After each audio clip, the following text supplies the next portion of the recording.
Casos judiciales, juicios, prisión, abogados. Casos y más casos se agolpan en los medios de comunicación y sientes que muchas veces no puedes entenderlos. Dejemos de lado los tiempos de ladrillos y textos y tengamos una conversación con los protagonistas de estas historias. Marcelo y Bárbara te acompañarán en 50 minutos que te sobreseerán de toda duda. Sobreseídos, abogados que hablan.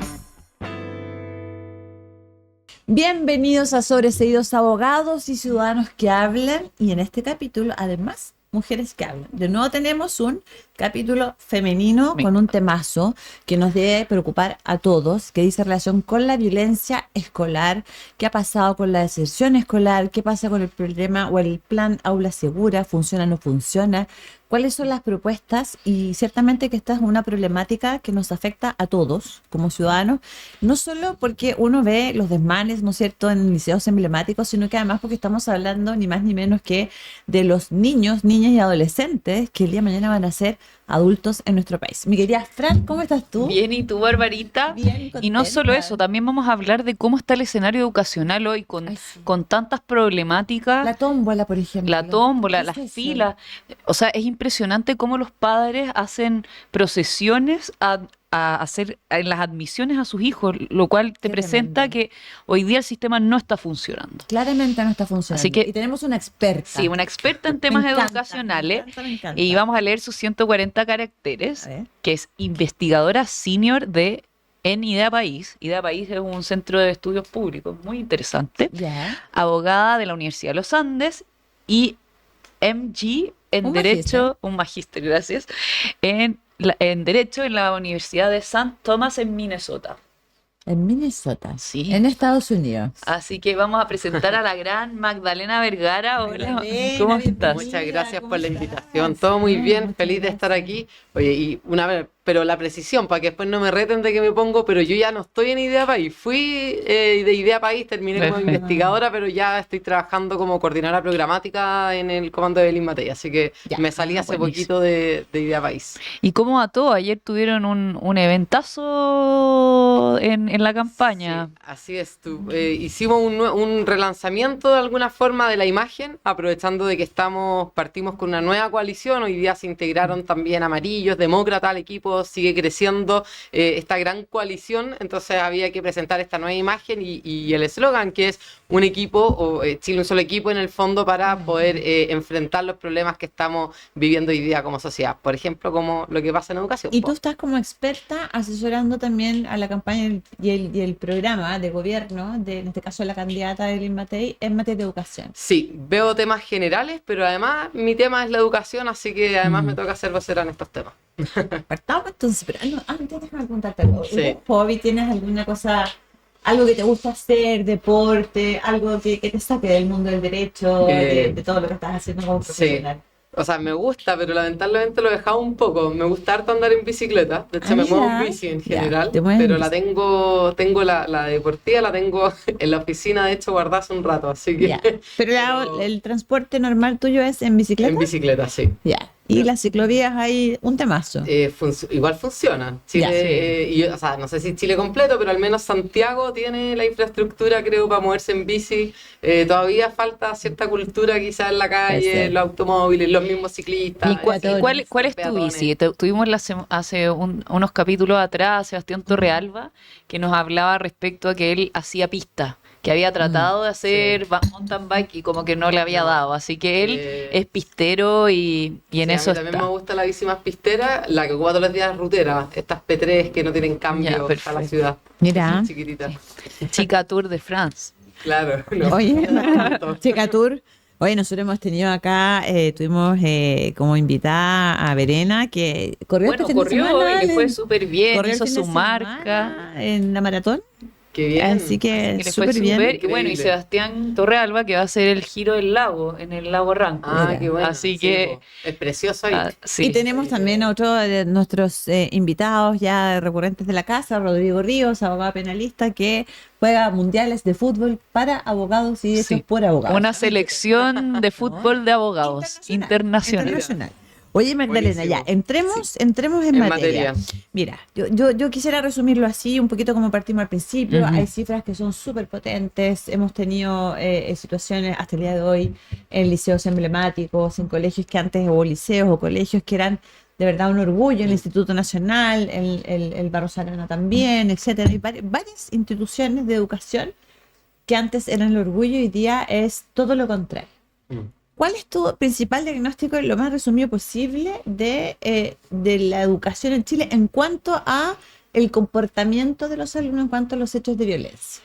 Por Sí, ahí perfecto. partimos. A ver, aquí uno puede hablar de violencia en distintos ámbitos, ¿ya? Pero nos vamos a referir quizá a la que pasa con mayor detalle en los liceos emblemáticos, quizás que es una violencia más política también que se vive en estos establecimientos. Y lo primero es que esto no es un fenómeno nuevo, no es algo que esté pasando este año, ni que esté pasando, uno podría decir, bueno, esto es posterior al estallido, no. Esto es algo que uno ha mirado que viene desde hace bastantes años atrás, que ya era preocupante, si se recuerdan, incluso cuando la ex alcaldesa, cuando Carolina Toá fue alcaldesa, se vivía en algún acontecimiento. Entonces, es algo que viene desde hace bastante tiempo y por lo mismo también preocupa la incapacidad quizás que hemos tenido de poder hacernos realmente cargo de lo que está pasando ahí. Y yo creo que en definitiva, y esto lo abordamos hace poco a propósito de uno de estos nuevos accidentes que hubo, si se puede llamar accidente. El del profesor. Efectivamente, cuando nuevamente hubo un profesor atentado, pero esa misma semana, en otro colegio, al día siguiente, un estudiante también se vio incendiado, se vio quemado cuando estaba lanzando una bomba molotov. Entonces, es efectivamente un problema que es lamentable cuando uno ve que existe violencia en una escuela y desde este tipo de nivel no es posible la educación. Entonces, ya ese es el primer tema que uno dice, bueno, esto es preocupante, pero afecta no solamente a sus estudiantes, la sala de clases, afecta la comunidad completa escolar. Ahí nosotros hablamos en su minuto con Jaime Belolio, que es el alcalde de Providencia, que fue en uno de los colegios que pasó, y decía, bueno, estos estudiantes después quisieron escapar y se querían salir a meter también a donde está la básica, asustando a todos los estudiantes. Los más chiquititos. Efectivamente, pues entonces es un problema que es grave. ¿Y qué es lo que pasa? Porque ¿qué es lo que está detrás? Y esta es parte, creo yo, de las razones preocupantes y a mi juicio por eso hablaba de violencia más bien como política, si uno quiere decir, porque yo creo que es absolutamente una toma de las escuelas por parte de la política, que hay un uso político de estos donde lamentablemente se coactan muchas veces a los mismos apoderados, donde a los estudiantes, y lo cual es bien lamentable y todavía no hemos logrado, ¿no es cierto?, hacernos cargo. Pero perdona que te interrumpa, porque aquí hay un punto súper interesante que tú estás planteando. O sea, entiendo yo que hay una instrumentalización Así es. de los colegios, de la comunidad escolar por parte de terceros ajenos. No necesariamente todos, pero en principio debiesen ser ajenos a esa comunidad sin ir escolar. más lejos, a mí me tocó vivir, hicimos una visita técnica, esto antes del estallido social, el mismo año, el 2019, que fuimos con la Comisión de Educación de la Cámara de Diputados de esa época, donde nos vimos, evidentemente, que era un grupo de apoderados el que violentaba y el que generaba los disturbios. O sea, le tiraron un café a un diputado, le pegaron una patada a una diputada en ejercicio y fue realmente impactante. Y en esos puntos también hay centros de apoderados que ellos apadrinan niños desde la política. Claro, es que ahí cambia. Lo que pasa es que el apoderado no necesariamente es el papá del niño, el cuidador, sino que puede ser otra persona, ¿no es cierto? Que en el fondo él dice, bueno, yo me hago cargo para poder darle lo que ese niño necesita, se supone que es como una especie como de apadrinamiento. El problema es que aquí muchas veces se ha mal utilizado eso, y es algo que yo creo que sí efectivamente tenemos que revisar para que eso no sea así. Personas que llevan porque hay personas que lo hacen muy bien y con buena intención para realmente sacar a esos estudiantes adelante. Pero lamentablemente un apoderado para varios alumnos. Exactamente, eso pasa. Y eso es algo, o sea, a mí me ha tocado conversar con distintos directores también de algunos de estos liceos, con apoderados también, que han sufrido, que hoy día ven a sus hijos en el fondo que están dentro de la escuela y que sufren esta violencia. Y es un poco lo que retratan. Ellos dicen, bueno, aquí efectivamente hay gente externa, hay gente que está afuera, están estos tipos de situaciones donde grupos que claramente hay una cierta como organización detrás. Esto es como cuando uno dice, no tengo pruebas, pero tampoco dudas en el fondo. Basta ver muchas veces lo que pasa en las redes sociales para poder decir, bueno, aquí pasa algo. Y Y nos parece que el trabajo que están haciendo, al menos los alcaldes de las comunas como Ñuñoa, Providencia, Santiago Centro, es un muy buen trabajo porque hay una voluntad política detrás de decir aquí vamos a poner basta a esto. ¿Y eso cómo lo están haciendo? Uno, haciéndose cargo también de que aquí muchas veces la ley te entrega ciertas herramientas. Hoy día tenemos la ley de aula segura que te permite tomar herramientas para, ya sea la expulsión, la cancelación de matrículas, para iniciar los procedimientos sancionatorios en casos graves de violencia. Aquí no estamos hablando de que una pelea en el patio del colegio entre compañeros. Claro. No, estamos hablando de rociar con benzina a un profesor, gravísimos claro. De estudiantes que todavía hay estudiantes que están con daño en el hospital. El caso del polvorín en el IMBA. Exacto. Fueron más de 30, ¿no? Así 30 es, fueron como 30 víctimas que se vieron afectadas, quemadas, que están construyendo bombas Molotov, muchas veces se apuñalan, o que están incendiando la sala de clases, la biblioteca, el transporte etcétera. Público. El transporte. Entonces, son hechos sumamente graves que en esos casos la ley te permite tomar ciertas herramientas. Pero además aquí también empiezan a haber situaciones penales, porque una cosa es lo que te permite la ley como educativa, por así decirlo, que sería aula segura, que es la herramienta que tiene el director del colegio, el sostenedor. O sea, la ley aula segura solo es una sanción escolar. Exacto. Así como que te mandan donde el inspector. Mira, la ley es súper rigurosa en todo esto y también tienes que tener súper hartos protocolos, etcétera. Cada escuela tiene que tener sus protocolos, sus reglamentos respecto a la convivencia escolar. Y ahí tienen que decir, como un listado en el fondo, cuáles son las conductas que no están permitidas. Que no están permitidas. Pero pasaba muchas veces que este tipo de conductas, ¿quién se iba a imaginar que un niño iba a estar rociando a otro con benzina? Que iban a estar ocurriendo este tipo de casos también. Entonces, habían muchas conductas sumamente graves que no estaban en los reglamentos y por lo tanto los directores quedan medios de manos amarradas sin poder tomar medidas más inmediatas, ya sea para separar a ese estudiante de quien había agredido, para poder cancelar la matrícula, iniciar los procedimientos sancionatorios.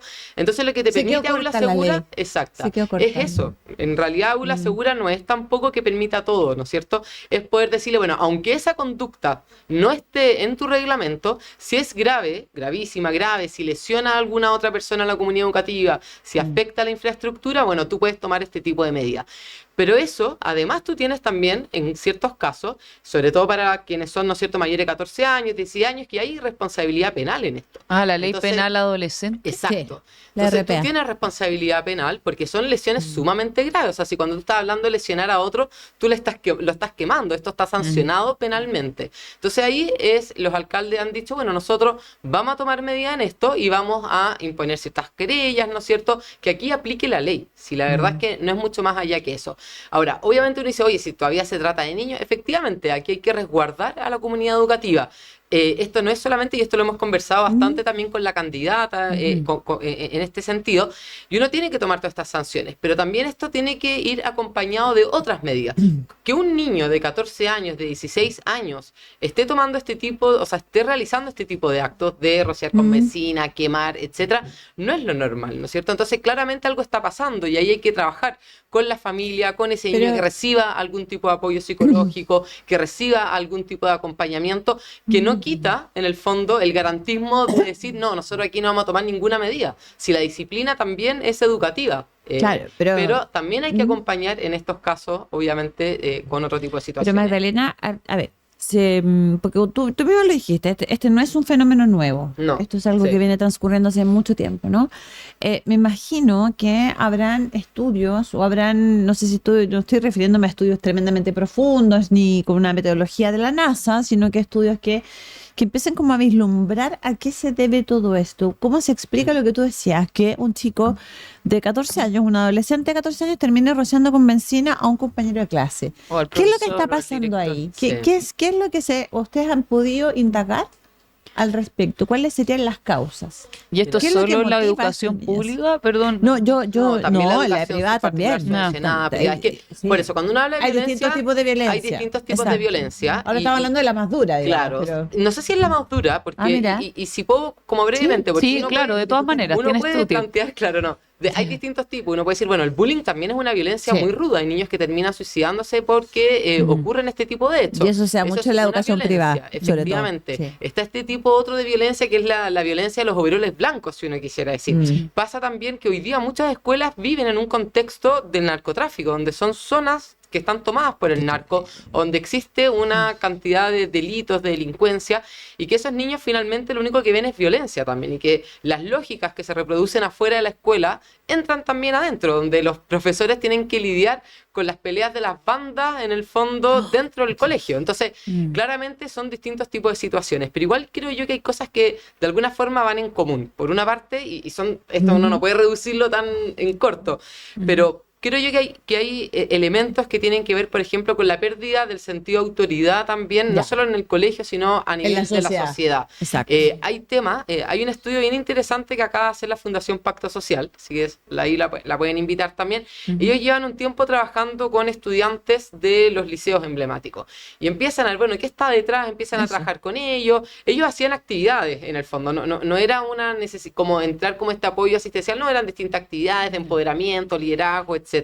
Pero empiezan a ver que aquí se producían, bueno, ¿qué está detrás de esto? ¿Por qué la violencia? ¿Por qué enganchan? ¿Por qué enganchan exacto. Y hay algo que tiene que ver también con que la violencia de alguna forma sigue siendo aceptada como una forma de manifestación. Ellos ven la violencia. La tienen validada. Está validada, y está validada porque en muchas ocasiones lo que ellos viven en su vida diaria es violencia. Ya. Y eso uno lo puede ver en los ámbitos cuando uno mira, bueno, un colegio que está inserto en una zona tomada por el narco, por el crimen organizado, cuando estamos hablando ahora también de overoles blancos y otros. Muchas veces no se trata que el niño, por ejemplo, en el caso del overol blanco, esté politizado él y que uno diga, oye, es de este lado, es de este otro, sino que él toma una causa que podría haber sido otra quizás y bueno, va hacia allá. O sea, dirigirse por la masa o el sentido de pertenencia a algún tipo de grupo. Hay de todo eso. Y también hay una rabia acumulada. Y es la forma también de plantearla. Entonces, efectivamente, son varias las cosas que están detrás.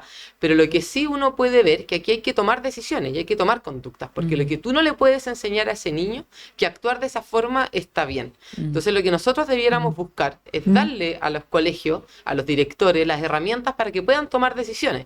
Que hoy día muchas veces están de manos cruzadas. O que las herramientas de la ley realmente se aplican. No puede ser que un alcalde, que incluso un ministro llegue a decir algo así como no apliquemos aula segura, por ejemplo, que son las pocas herramientas que realmente tiene el director. Y de hecho, si uno se va como a la parte literal de la ley, está obligado el director a iniciar un procedimiento sancionatorio en función de perdona que te interrumpa, pero decir no apliquemos la ley aula segura es prácticamente validar los hechos y las conductas que se pretenden regular o sancionar con la ley aula segura. O sea, ahora, como no apliquemos el Código Penal, no apliquemos la ley. No, exacto. Ahora bien, es lo mismo. O sea, ¿cómo?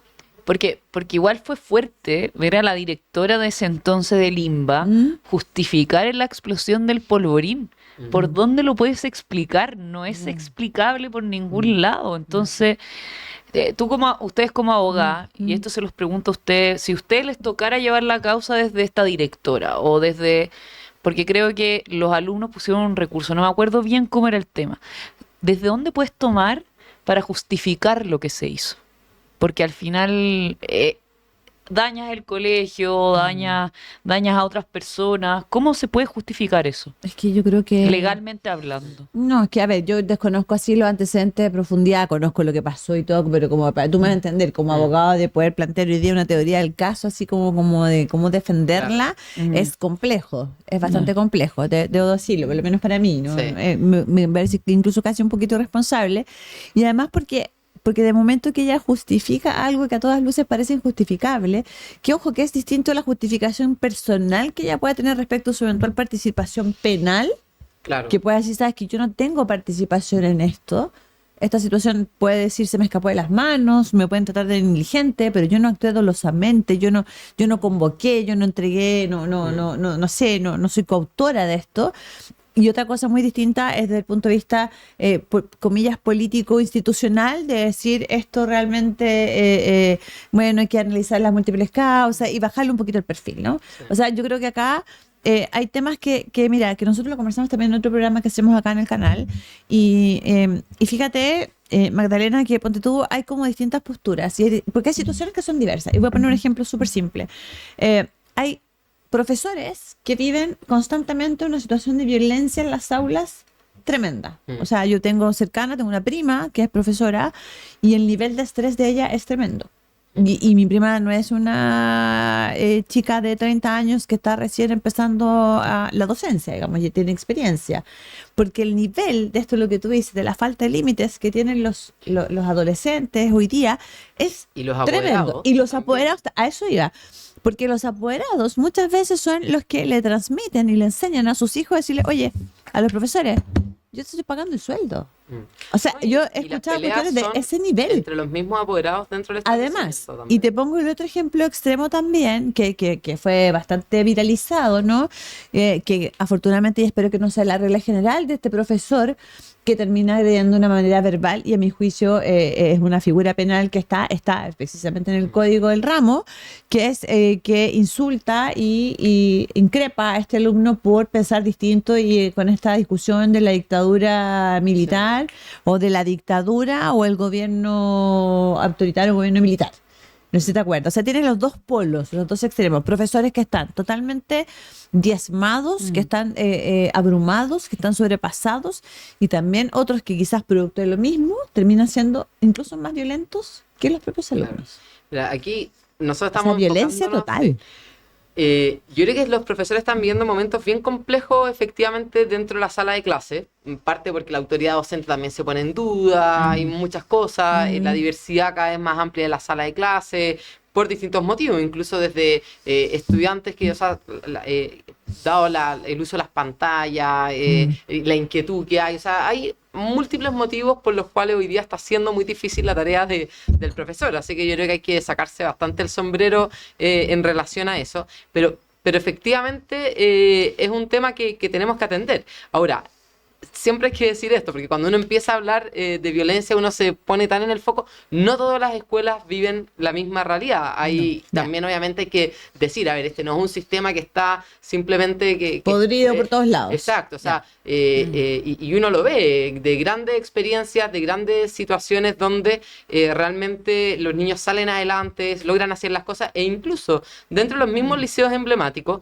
uno ve que hay movimientos de estudiantes, de apoderados, que están buscando hacer las cosas bien también, de que están intentando ganar esta batalla contra la violencia, y que ellos mismos se vuelven bueno. líderes dentro de su escuela, o lo intentan ser, para poder decir, oye, esto no. Hace poco tiempo atrás, en la revista El Sábado, había un reportaje de 2, 3 estudiantes del Instituto Nacional, donde efectivamente ellos están diciendo, oye, nosotros no queremos más violencia, nosotros queremos recuperar la escuela.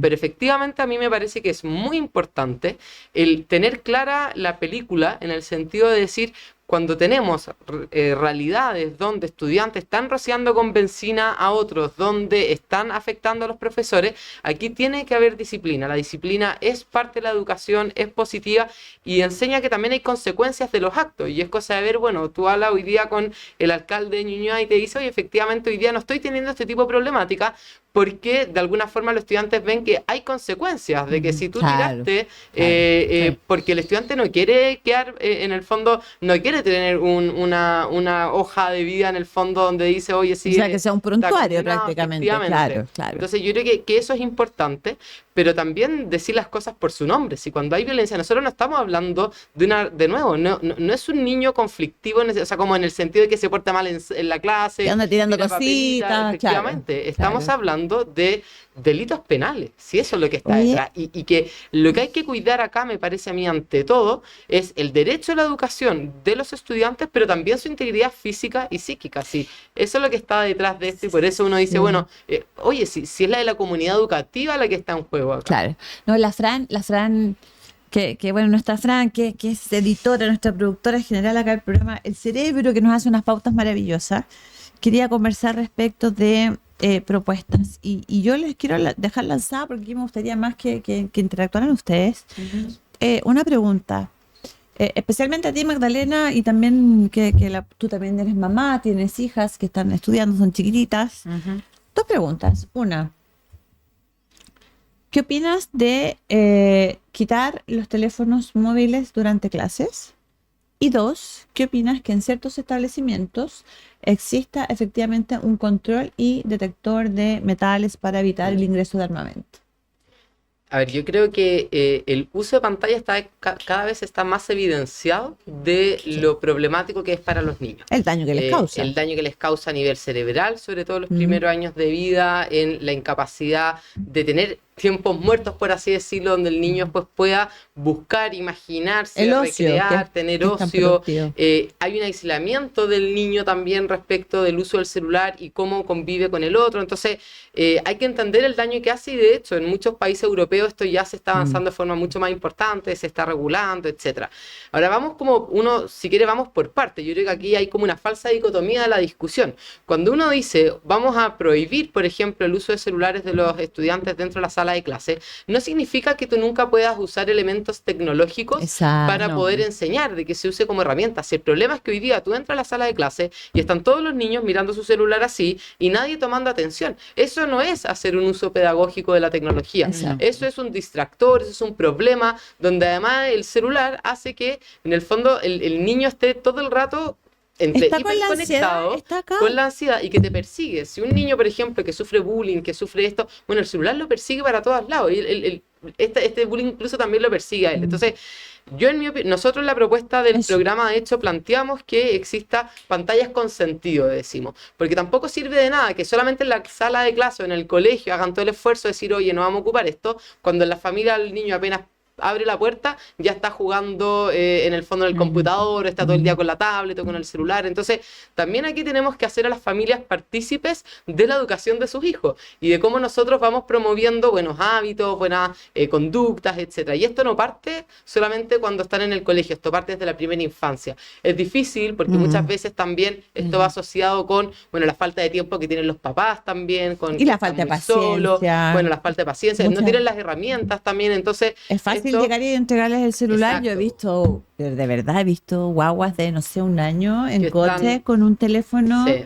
O sea, de verdad, impresionante. Entonces, claro, esto tiene que ir acompañado, creo yo, con, y es un poco lo que uno intenta promover, con habilidades parentales, con apoyo de crianza hacia los padres. También tiene que ir acompañado con esto, bueno, cómo vamos generando una cultura, sensibilizando respecto de esto, pero también me parece a mí que esto hay que ir avanzando hacia, bueno, cómo vamos regulando de mejor manera el uso de los celulares en el colegio. Ahora, dado que no existe la ley, porque se estuvo discutiendo, ¿no es cierto?, que prohibiera los celulares, que yo creo que sería un apoyo quizás importante, y esto más a título personal, ¿no es cierto?, importante para los profesores, me parece que es algo que la comunidad educativa sí debiera poder ir tomando, o sea, con el apoyo de los papás, si es que así lo quieren, bueno, consensuar. Yo siento que más que legislar contra los celulares, yo creo que es más una, no sé cómo se dice legalmente, pero desde el ministerio una comanda, un mandato, lo que sea del Ministerio de Educación, más que legislar, porque creo que estamos sobre legislados y creo que los proyectos en la Cámara se demoran infinito y no dan resoluciones. O sea, es cosa de ver tu segunda pregunta, que yo me acuerdo cuando yo estaba en el Congreso, se estaba legislando el tema de los detectores de metales, y ese proyecto se rechazó dentro de lo que era la agenda de seguridad en ese entonces. Porque, insisto, hay una sobrelegislación de las cosas. Yo creo que, y ahí hay un tema de instituciones, que las instituciones que tienen que estar a cargo de cada una de esas cosas, tienen que hacer su pega. Y siento que quizá se legisla por un lado para, entre comillas, tener un dominio desde el Congreso de lo que es la gobernanza del país, y por otro lado está todo el tema de que las instituciones no están respondiendo. Mira, si te puedo agregar algo ahí, porque yo estoy de acuerdo. Yo creo que somos un país que nos gusta la ley, nos gusta sobreregularnos, y especialmente cuando se trata de materias de educación. Y eso, a mi juicio, tiene como dos cosas. Uno, porque creemos que todo lo que establezcamos en la educación tiene que ser para todos los colegios, sin ponerlos desde arriba y por igual.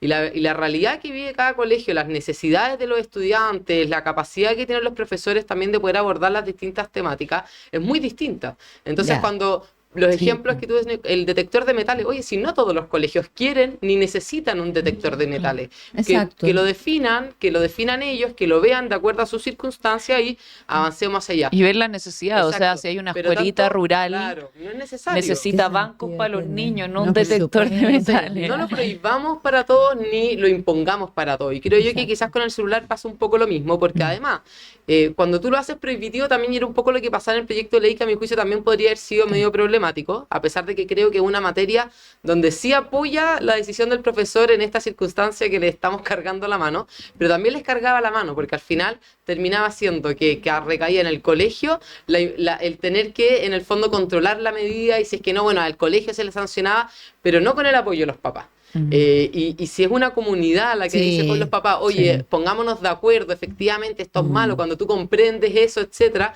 tenía el apoyo de toda la comunidad, de los papás, de esto. Entonces, si el hijo no lo quiere, bueno, todos estamos de acuerdo en que efectivamente hay que sacárselo, pero si el colegio le quita, oye, estás vulnerando los derechos de mi hijo, esos de él, el papá que llega a alegar, pero ¿por qué lo hace? Entonces, solo recaía en la escuela, y creo yo que le cargamos muchas veces la mano al colegio de que tiene que ser el que soluciona todos los problemas sociales, y la verdad es que el colegio no lo puede hacer todo, si el colegio, su labor principal es educar.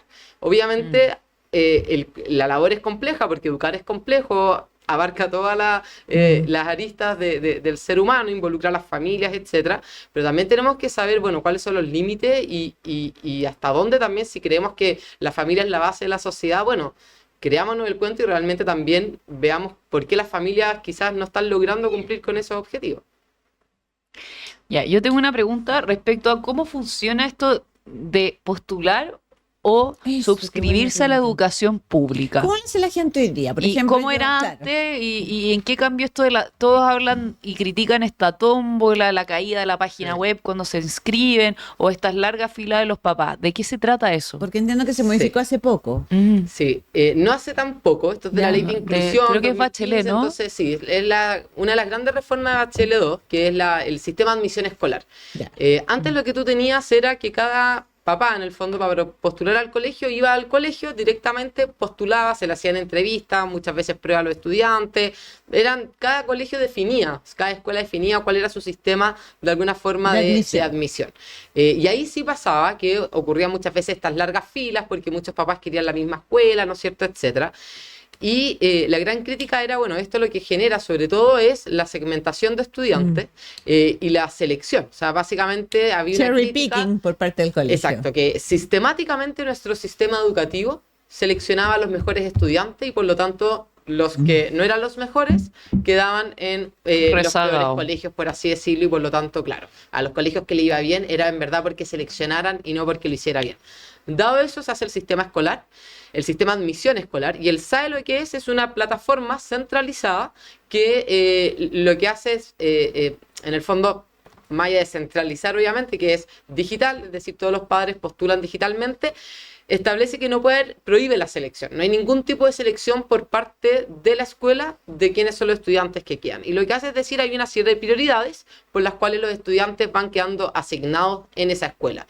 Entonces, cuando el colegio tiene demanda, o sea, como, por así decirlo, para explicarlo en simple, si el colegio tiene no sé, pues tiene 100 vacantes, ¿no es cierto? 100 cupos, y si llegan 99 o 100, bueno, todos esos estudiantes entran directamente al colegio. Perfecto. El problema pasa cuando hay más, ¿no es cierto? Hay 200 alumnos postulando y tenemos 100. Hay 200 y solo hay 100. Bueno, ¿ahí qué pasa? Ahí entra lo que se le ha llamado como la tómbola, que es finalmente un sistema aleatorio que no mira, en el fondo, cuáles son las características de su estudiante, no mira notas, no mira nada. No mira si hay hermanos, por ejemplo, no mira dónde viven. Hermano es una priorización. Dentro de las priorizaciones, si es que eres hermano, el lugar donde vives, no, si es que eres hermano, si es que tienes un cierto porcentaje de vulnerabilidad, si es que eres hijo de algún funcionario de la escuela, un profesor, etcétera, si es que habías estado antes en el fondo y no te fuiste porque fuiste expulsado. Esos son los criterios Esos son los criterios principalmente.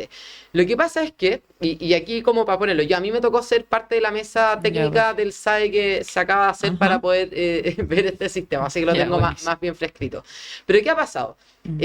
Por una parte, el sistema que se ha ido implementando, la verdad es que hoy día no es que se caiga la página en cuanto tecnológicamente ha avanzado, pero creo yo que partía de la base de un diagnóstico que a mi juicio es errado, y es errado sobre todo porque los datos que tenemos hoy día nos han demostrado que pareciera ser que en realidad no había tal sistema de selección, por así decirlo, que las escuelas estuvieran seleccionando siempre a los mejores, este descreme, sino que habían otras cosas, incluso los propios padres se autoseleccionaban, porque querían ciertas escuelas. Y por poner ejemplo, teníamos antes los colegios CIP, colegios no CEDAL, que lo que ellos son un tipo de colegio, en el fondo se les llama así por el nombre que tienen, pero son colegios particulares subvencionados y su proyecto educativo era educar a los niños más vulnerables de ciertas comunas. El Nocedal es del Opus, ¿cierto? El Nocedal, sí, son del Opus. Están, no sé si vieron la carta de esta niña que escribió hace poco a propósito de las balas locas y que asustaban a su hermana.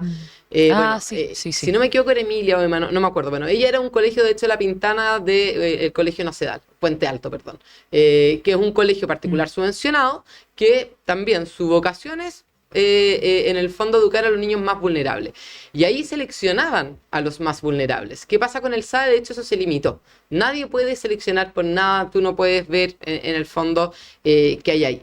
¿Y por qué digo esto? Porque finalmente lo que demostró el SAE fue decir, aquí la verdad es que no sea el sistema chileno efectivamente es altamente segmentado, pero no ha habido más equidad, no se ha avanzado en eso. Y claro, los padres no pueden optar a un proyecto educativo X, o sea, si a mí me gusta un colegio así, me van a poner por la tómbola o lo que sea en un colegio que quizás no sea la línea que yo quiero. Claro, entonces lo que pasa, efectivamente eso pasa hoy día, y lo otro es que tú no tienes cómo también como colegio asegurar como el proyecto educativo porque pasa mucho, y esto lo escuchábamos en las audiencias, a mí me ha tocado conversar con muchos profesores, directores, también incluso los mismos papás, de que al final muchos padres tampoco ven el proyecto educativo. Entonces entran a la escuela pensando en un colegio bilingüe, por ejemplo, y resulta que no lo es. Postulan pensando una determinada cosa, después no les gusta porque les piden demasiadas reuniones de apoderados. O esto o lo otro. En verdad no estaban de acuerdo con ese proyecto educativo. El proyecto educativo puede verse en muchos ámbitos.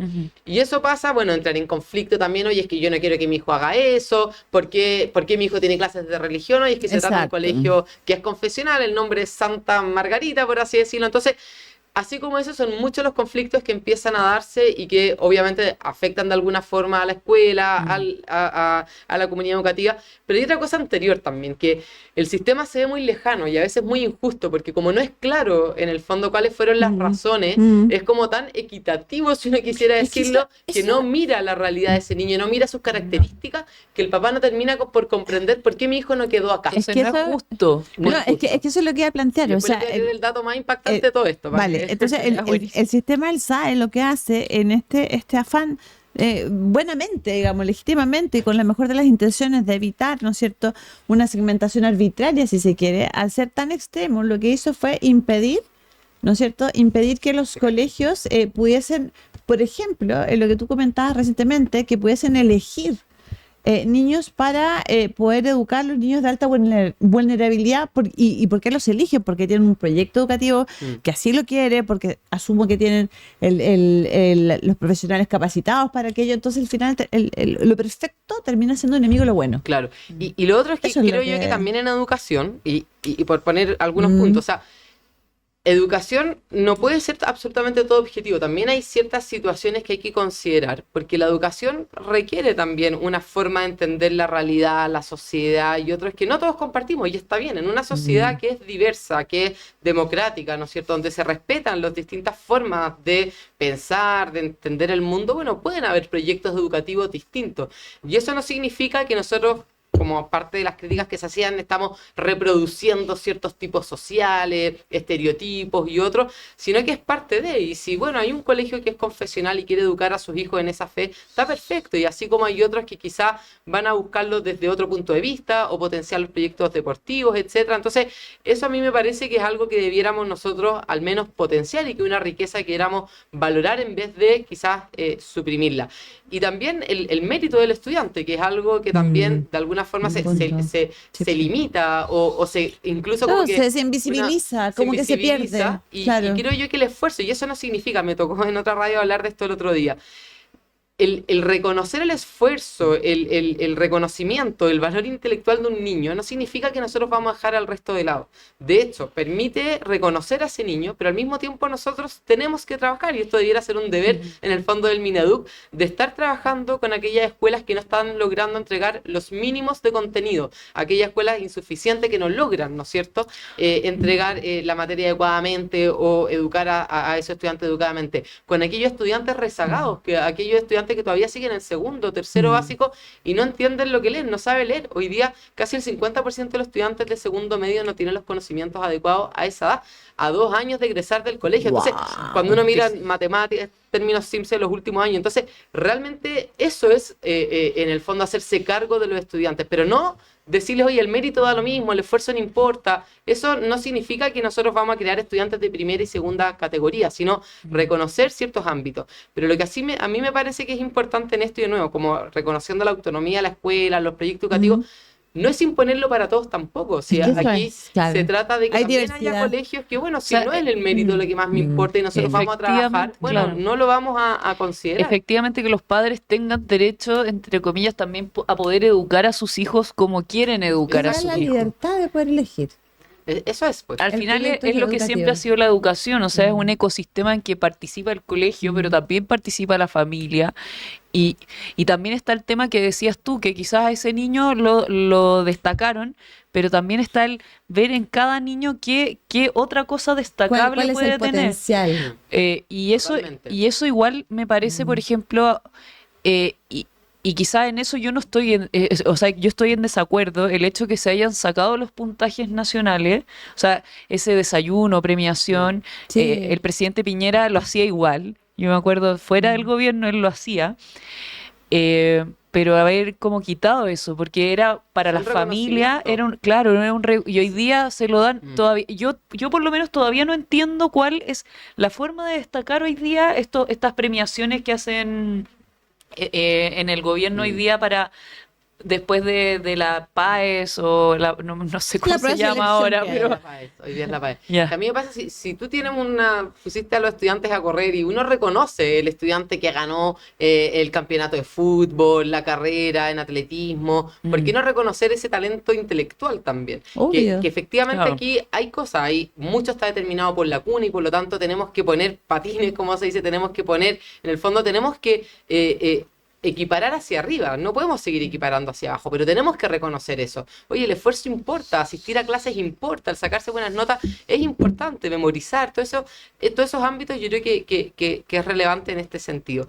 Y para ponerte el último punto respecto al SAE, que a mí me parece que es parte de lo preocupante y por lo tanto es de lo que uno debiera estar impulsando. Hoy día la verdad es que los colegios, o sea, solo el 10% de las escuelas hoy día tiene una sobredemanda. ¿Y eso qué significa? Que la mayoría de los papás... Solo el 10% sobre demanda. La mayoría de los papás postula a pocos colegios. ¿Por qué? Porque tenemos un problema de calidad en la educación. O sea, desconfianza total de los padres. Entonces, en el fondo es eso, ¿no? Hay algo de eso. La mayoría postula, de hecho, en colegios particulares subvencionados. Los liceos bicentenarios, de hecho, han aumentado mucho su matrícula en ese sentido, el número de postulaciones. No tanto así los municipales, han perdido los emblemáticos. Y eso se da cuenta.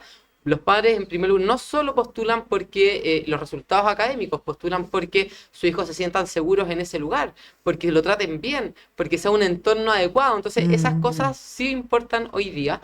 Pero nos interpela, creo yo, y si es que uno quiere ser el gobierno el día de mañana, etcétera, bueno, ¿qué pasa con la educación? ¿Qué pasa con la calidad del resto de las escuelas, en el fondo? Tampoco para ponerlas a todos igual, si obviamente hay padres que escogen una determinada escuela por esas características, bueno, reconozcamos eso, pero eso solamente lo vamos a poder reconocer si miramos esas características. Claro, en la medida que nos sinceremos y que nos sacamos cargo que eso existe. Yo fíjate que hay una pregunta que me surge espontáneamente dentro, y te lo pregunto, y se los pregunto como opinión, y también si es que está dentro de la parte de los proyectos y de la propuesta, ¿no es cierto?, en este caso de la candidata Elis Matei, que dice relación con que hay varios estudios que ya han confirmado que la pandemia produjo un retraso en la educación importante.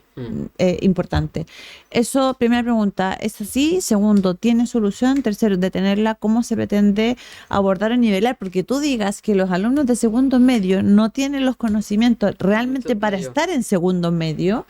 O sea, ¿qué queda? Porque fueron 2 años de pandemia. Entonces, también hay temas prácticos, no los vas a dejar a todos repitiendo. pero tampoco les va a hacer un flash, ya niños, estudiense esto, así como con la... O sea, así, ¿qué pasó con eso? ¿Cómo se...? Mira, hay varias cosas y efectivamente hubo un rezago de aprendizajes importante. Hoy día todavía no recuperamos los niveles prepandemia, Ya. no solamente en los resultados de aprendizaje, sino también en asistencia, por ejemplo. Y Y una hábitos. condición necesaria para poder aprender es asistir a clase. Claro. Creo yo que este gobierno lamentablemente no le dio la prioridad que merecía en la educación. Ha preferido otros tipos de proyectos, la condonación del CAE, hacer el FES, que son de educación superior, u otras cosas. Pero cuando uno mira los resultados, de hecho la Contraloría hizo un informe respecto de la propuesta o el programa de recuperación de aprendizaje y lamentablemente la cobertura era muy baja, no se ejecutaron los presupuestos que se habían de alguna forma comprometido. Cuando uno habla, bueno, los tutores, bueno, ¿dónde están los tutores que se habían comprometido? Entonces, creo yo que lamentablemente no se le dio la prioridad, no se gestionó de forma adecuada y eso obviamente los resultados los tenemos a la vista. Además, no solamente creo yo que ha faltado una gestión adecuada como un compromiso real para ponerse a trabajar con las escuelas insuficientes, con los niños que están rezagados en su aprendizaje, hacer campañas reales para la boleta de asistencia a clase. Además, hoy día tenemos otros fenómenos que también impactan, que vienen también algunos rezagados de la pandemia por otros motivos. Bueno, hay que destrucción también, de escuelas, bueno, los incendios, los aludes, todo eso hay también de todo, ¿no es cierto? viola. Sí. Sí. O sea, la pérdida de los puentes, por ejemplo, en todo lo que fue la luz entre el Maule, Ñuble y creo que Biobío en algunas partes, que hizo que no hubiese acceso a las escuelas. Claro, Que eso también te habla hay de un un montón de tema, cosas. Bueno, pero... la cantidad de veces que nosotros suspendemos clases por cualquier evento meteorológico, hay veces que la Oye, región eso está por completa, un Chile narcofuneral, completo, se suspenden las el clases, narco. pues. Entonces, yo creo que ahí es necesario, en el fondo, y creo que esto tiene que ver con cierta voluntad política, con hacerse cargo, con tomar las decisiones con información adecuada y con también tener un poco más de flexibilidad de decirle, bueno, muchos colegios saben qué decisiones tomar ante este tipo de eventos. Entonces, no obligarlos muchas veces, todos suspenden clases, oye, pero no, bueno, tenemos que tener clases, pero además obviamente también tenemos mayores dificultades en muchos estudiantes que, como decíamos, por el uso de las pantallas, por el tema de violencia, entonces hay un montón de condiciones, pero efectivamente esto sí se puede recuperar y Ya, esa es la buena noticia. eso, ya, qué bien. De hecho, creo yo que lo primero es volver a hablar de aprendizajes, volver a hablar de educación. ¿Hace cuánto Metodología, tiempo? por ejemplo. Y de todo, o sea, oye, hablemos de que los niños aprendan y el objetivo nuestro es eso. En primero básico, un niño termina primero básico y tiene que saber leer y entender lo que lee. En cuarto básico tiene que manejar las operaciones básicas matemáticas, suma, resta, multiplicar, dividir. Eso tiene que ser el foco y para eso tienes que lograr como ciertas condiciones. Partamos por la primera infancia. Sí. Un niño, si tú quieres que Eso lea te iba a primero plantear. básico, tenemos que trabajar en la primera infancia, es la que más se ha visto impactada, de hecho, por ejemplo, en asistencia post-pandemia. ¿Quién habla de educación Y parvularia? eso hablaban, Verdad. ayer creo que veía un reportaje, no me acuerdo dónde lo vi, que efectivamente no es obligatorio pre-kinder y kinder hoy No, día. no lo es. Entonces los Antes padres lo pueden era. meterlo, no, nunca lo ha Lo sido. que pasa es que constitucionalmente, esta es una de las grandes Sí, cosas que pues. tiene nuestro país.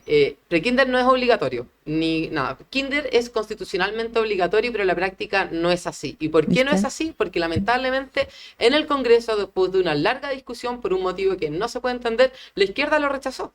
Lo rechazó. Entonces, ahí es donde uno dice, bueno, ¿cuál es realmente el compromiso que tenemos por la educación? Ahora, eso ayudaría, pero tenemos que ir más allá. No basta con eso. Nosotros tenemos que hacernos qué pasa en el jardín infantil. ¿Qué pasa con, de nuevo? Tenemos que partir desde la educación Esa es la inicial, los cuna, primeros incluso. meses de vida, Claro. exactamente. Entonces, Esa es la volvemos cuna. a las habilidades parentales, por ejemplo, para poder promover, estimular a los estudiantes. Muchas veces es también incluso el cariño, el entorno en el que nacen los estudiantes. Entonces, ahí hay una mezcla de cosas. Pero uno es educación inicial, muy claro. Tenemos que volver a fortalecer la educación inicial y no dejarla de lado, no chutear la calidad como han hecho lamentablemente este gobierno. Y eso está, perdona, eso está en el proyecto de Sí, gobierno. sí, así es, Ya, está. ya. Lo otro es, bueno, trabajar con la escuela, apoyándola, etcétera, pero obviamente hay que poner el foco en aquellas que no están logrando. O sea, tenemos que darle, como en el fondo, el aire para que las escuelas puedan tomar sus decisiones, quitar la burocracia escolar que afecta la posibilidad muchas veces de estar dedicados, en vez de estar haciendo trámites administrativos, que el profesor pueda estar preparando la sala, la clase, que pueda estar dedicado a los estudiantes, en fin. Además de todas esas cosas, tenemos que trabajar con aquellos estudiantes que están rezagados, con las escuelas que están teniendo más dificultades. Y para eso tenemos los mecanismos. Chile tiene sistemas de información que son muy buenos. Tenemos que aprovecharlo. Entonces, hay muchas medidas que se pueden hacer. Lo importante es la voluntad política, pero a mi juicio creo que lo más relevante es a muchos les gusta hablar de estos cambios de paradigma. Curiosamente, creo yo que el mejor cambio de paradigma que podemos hacer en educación es volver a hablar de aprendizajes, que es lo que hemos olvidado hace mucho tiempo, y que el objetivo no sea otro. ¿Y cómo no nos vamos a poder poner de acuerdo en que los niños lean? Algo tan simple como eso. Bueno, y como nosotras somos lectoras voraces, viene la sección más divertida de este programa, que es los recomendados. ¿Cómo se llama? Haz volar tu imaginación, Yogi. Así se llama. Haz volar tu imaginación. Spirit Fingers, no. Sí. Invita tú a la Magda que haga volar su imaginación. Manena, dinos una recomendación, un libro, un restaurante, una película, echa a volar tu imaginación, y qué te gustaría recomendarle a nuestros espectadores de Sobreseído. Abogados y ciudadanos que hablan. Oye, siempre es difícil esta parte que uno llega así de improviso. Mira, esta no es tan nueva, pero es antigua. Lo vi y una vez me pidieron, no lo recomendé en esa oportunidad y me arrepiento. Hay una serie que se llama The Jury, que es muy buena, y como son abogados, por eso la recomiendo. Pero básicamente es un simulacro que se hace, una especie como de reality, que no es reality, pero véanla, donde solo una persona no sabe que es todo un simulacro, y todo el resto son actores. Y le toca hacer The Jury, el jurado sistema de Estados Unidos, anglosajón. Entonces, esto es basado en Estados Unidos, es muy entretenida, pasan cosas simpáticas, así que para que la vean. No sé en qué plataforma está. Te iba a preguntar, bueno, no me acuerdo, no sé si está en Prime o HBO, creo que es una de esas. Pero esa la recomiendo, está bien buena. Y tengo que recomendar un libro. El último libro de Daniel Mansuy está muy bueno también. Me lo para que lo vean. Lo inocente al poder. Creo que es bueno, creo que siempre vale la pena analizar un poco lo que está pasando. Creo yo que sobre todo, bueno, ahora hoy día el Frente Amplio está obviamente plegado a la candidatura de Jara, pero yo creo que es interesante ver también cómo actúan en el fondo, ¿no es cierto?, siempre grupos políticos, qué es lo que está detrás. Es un gobierno que todavía no ha terminado, que a muchos se nos olvida a rato eso. Pareciera que sí, pero bueno. Pero creo que sobre todo reivindica el hecho de que hoy día el ministro de Hacienda sea Grau, y otra serie de situaciones, como uno ve que también empieza, la parte de campaña, empiezan de nuevo ciertas reivindicaciones.